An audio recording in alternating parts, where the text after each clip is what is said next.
Barbie Forteza may pambubuking sa pagmamahal ni David Licauco. Ano ito ating alamin?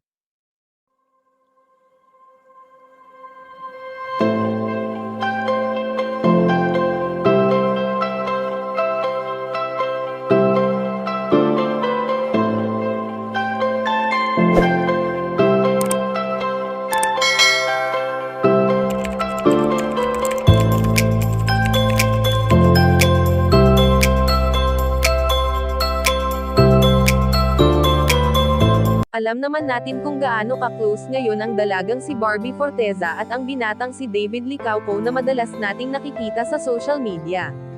Sa tambalang mayroon ang barda ay talaga naman kinagigiliwan ito ng maraming netizens, lalo na sa sweetness na pinapakita nila sa isa't isa.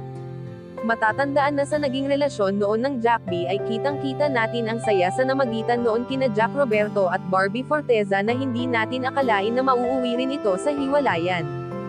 Hindi madali ang 7 taon na kanilang pinagsamahan na palagi nating nakikita kung paano nila ipinaramdam sa isa't isa ang kanilang pagmamahalan, na malimit pang ang sinusurpresa ni Jack Roberto ang dalaga. Madalas nga rin mag-alala noon si Barbie Forteza para sa kanyang ex-boyfriend na sa tuwing nagmomotor ito ay talagang palagi itong nagpapaalala na mag-iingat sa lahat ng oras. Subalit sa ngayon nga na hindi na muling maipaparamdam ng dalaga ang pagmamahal niya kay Jack Roberto ay palagi pa rin naman niyang ipinapakita ang pagiging maalalahanin sa pagitan ni David Licauco. Sa ngayon nga ay ayon sa aming impormasyon na nakalap na may pambubuking si Barbie kay David at ito nga ay nang sinabi nitong hindi siya mismo pinuntahan ng binata, bagkus ay pa-feel lang nito na naroon siya dahil sa dala nito ang puso niya. Kayo mga ka-chika, anong masasabi nyo dito? Please leave the comment and don't forget to subscribe.